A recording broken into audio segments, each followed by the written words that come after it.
Se les dijo y se les dijo que la idea, la mala idea del mal llamado Tren Maya era eso, una locura. Ahora el daño ya está hecho, es irreversible, ahora van a ver la información. Y de hecho ya están, ahora sí hablando con la verdad, no es rentable. Tiene a fuerza, y siempre fue pensado así, que ser un tren de carga. Esto lo publicó El Financiero, retomó aquí el cartoncito.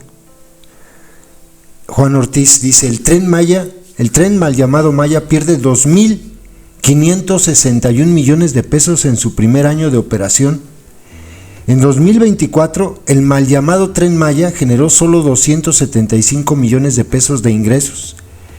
Sus gastos operativos ascendieron a 2.837 millones de pesos. Las pérdidas, pues 2.561 millones de pesos. Como 5 veces el presupuesto del extinto INAI, que era de más o menos como de... No, está mal, se equivocó Juan, es como 2.5 veces porque el INAI costaba 1,000 millones de pesos al año.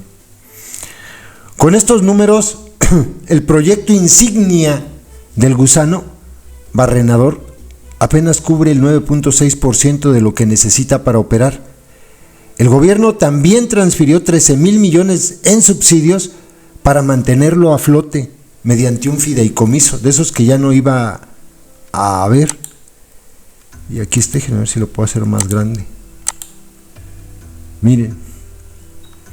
Expectativas. El tren llamado Maya debería aumentar el 53% el movimiento de pasajeros. 53%. Fíjense nada más. Dice, el tren mal llamado Maya es la paraestatal a cargo del ejército que más recursos del erario perdió durante su primer año de funcionamiento.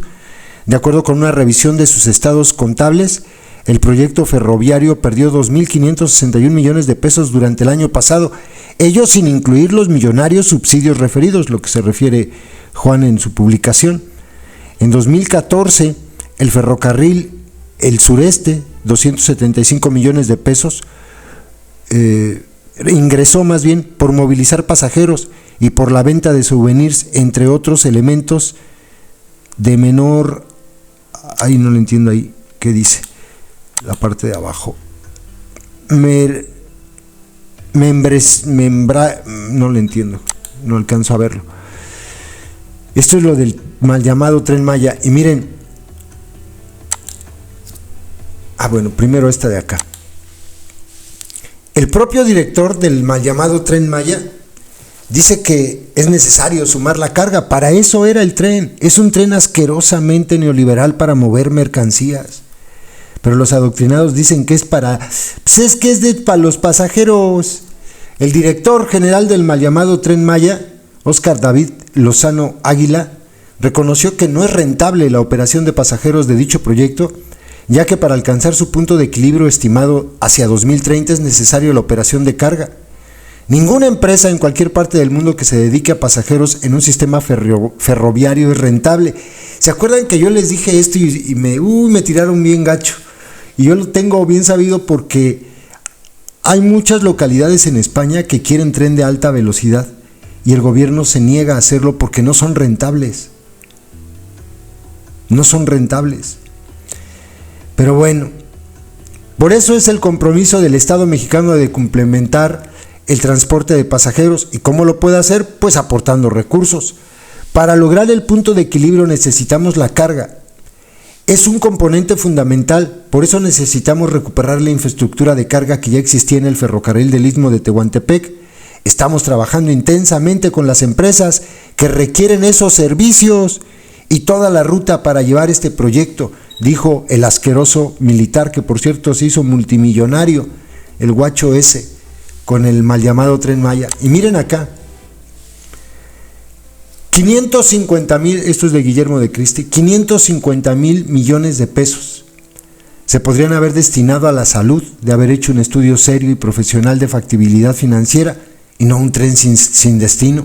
Pero no, descalificaron a todos los que lo advirtieron, los insultaron, les llamaron enemigos de México, etc. uno de los dispendios más grandes de nuestra historia por el capricho de una sola persona y la anuencia de sus fanáticos. Pues ahora a tragar sapos. Ya ellos mismos reconocen que no va lleno, que no es negocio. Y ojo, tampoco el de carga será negocio, al menos no entre Cancún y Chetumal. Y sí un enorme riesgo para la posibilidad de una derrama de hidrocarburos sobre el segundo acuífero más importante del país, área de los grandes ríos subterráneos y lugar de más de 3,000 entradas a cuevas y cenotes. Esto lo publicó él junto con la nota que les acabo de mostrar. Y hay algo más. Acaba de darse a conocer que hay daños ambientales en el mal llamado Tren Maya que se van a extender hasta el año 2050. Peritaje señala que las medidas de mitigación son ineficaces. Esto está interesante, escuchen. Como parte de un juicio de amparo promovido contra el mal llamado Tren Maya, fueron presentadas pruebas periciales que advierten que el megaproyecto genera y generará daños ambientales que se extenderán hasta el 2050 en la región, con impactos negativos a los derechos humanos de quienes habitan Campeche, Quintana Roo y Yucatán. El juicio de amparo fue presentado por pueblos originarios, comunidades indígenas, ciudadanía y organizaciones de la sociedad civil de la península de Yucatán, que reclaman violaciones al derecho humano en medio a un medio ambiente sano y la ausencia de una evaluación integral de los impactos ambientales acumulativos y sinérgicos del megaproyecto en los 7 tramos que abarcan las vías del ferrocarril. Los peritajes concluyen que el proyecto no fue sujeto al procedimiento de evaluación de impacto ambiental como exige la legislación ambiental mexicana. Para eso eran los amparos, los que se saltaron y les valió madre. En su lugar, las manifestaciones de impacto ambiental fueron presentadas de forma separada por tramos y componentes entregadas en distintos momentos y sin articulación entre sí, sin contar que antes de ellos se dio inicio a las obras. Que es de loco. El haber evaluado el megaproyecto por partes y no en conjunto impidió identificar los efectos acumulativos del proyecto y, por tanto, aplicar medidas de mitigación, compensación o restauración eficaces. Además, los peritajes documentan que las medidas de mitigación propuestas por el proyecto son ineficaces e inaplicables. Se han instalado pasos de fauna en zonas sin grandes vertebrados, no hay claridad sobre la disposición final de materiales, residuos y residuos de las diversas construcciones y no existe una estrategia de restauración ambiental que corresponda a la magnitud del daño, indicó el bloque de organizaciones mediante un comunicado. Entregados al Juzgado Primero de Distrito, radicado en Mérida, Yucatán, que concentra todos los asuntos legales vinculados con el megaproyecto, los peritajes fueron elaborados por un equipo interdisciplinario de especialistas con sólida experiencia en impacto ambiental, conservación biológica, biogeografía, restauración ecológica y biología de la conservación y muestran proyecciones para los años 2030 y 2050. A pesar de la solidez de la evidencia, organizaciones civiles denunciaron que Semarnat ha retrasado el cierre del juicio con solicitudes de prórrogas que no tienen sustento, obstaculizando el avance del Poder Judicial.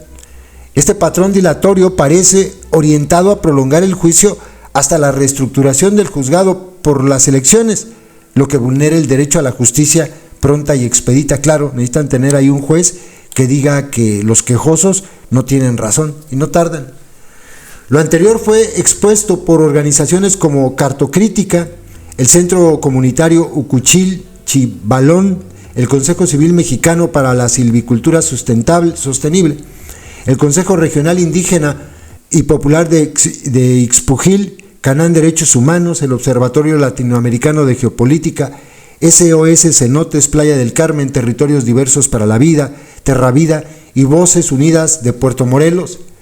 El bloque ciudadano informó que la audiencia constitucional para resolver la demanda de amparo ha sido fijada para el 4 de junio, fecha en que el Poder Judicial determinará si protege los derechos de los pueblos, los ecosistemas de la península y el futuro climático del país, o si cede ante los intereses políticos y económicos detrás del proyecto. Hacemos un llamado urgente al Poder Judicial Federal a resolver ya, con base en las pruebas periciales y documentales que evidencian múltiples violaciones a los derechos humanos y territoriales. La decisión que se tome sentará un precedente histórico sobre el papel del Poder Judicial ante megaproyectos de alto impacto social y ecológico. Solicitamos que el juzgado otorgue el amparo para detener la destrucción ecológica en curso, restaurar los daños ocasionados, garantizar el respeto a los derechos de los pueblos y al equilibrio ecológico de la región y ordenar la cancelación definitiva del tren mal llamado Maya. ¿Qué advierten las periciales? Poquita cosa. Las conclusiones, a decir de las organizaciones firmantes, son claras. El tren de la transformación de Cuarta ya está generando afectaciones profundas y sostenidas, y los escenarios para 2050 advierten fragmentación de ecosistemas y pérdida de conectividad biológica. Áreas relevantes como Calakmul en Campeche y Siancán en Quintana Roo sufrirán mayor presión por desarrollos turísticos y urbanos, lo que disminuye su funcionalidad ecológica. Pérdida del 20% de la cobertura natural en la región, lo que representa 2.052.393 hectáreas, equivalentes a 13.73 veces el tamaño de Ciudad de México. Afectaciones a especies amenazadas endémicas como el jaguar, el tapir y el pecarí.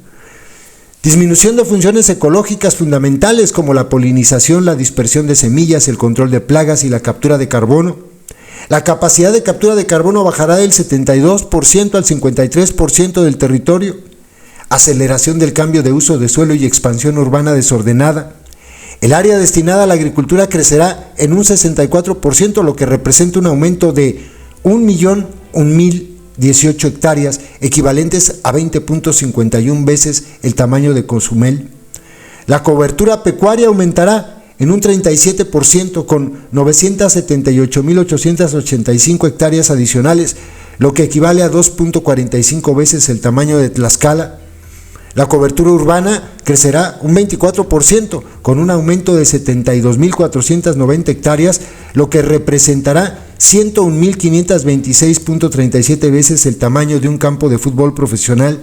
Aumento, obviamente, al incrementar la cobertura urbana, aumento en la presión de recursos naturales como agua, energía y alimentos. Pero todavía hay quien dice que esta barbaridad fue buena idea. Yo ahora sí que voy a tener que utilizar la frase en poco tiempo, porque esto se va a ver en poco tiempo, que anda muy de moda. Disfruten lo votado, gente de Quintana Roo que no defendió, y de Yucatán y de Campeche y de Chiapas, que no defendió su territorio. Se la van a pasar bien chingón cuando se lleguen los tiempos de calor y ustedes estén asándose, se queden sin agua. Disfrútenlo y ahí me avisan.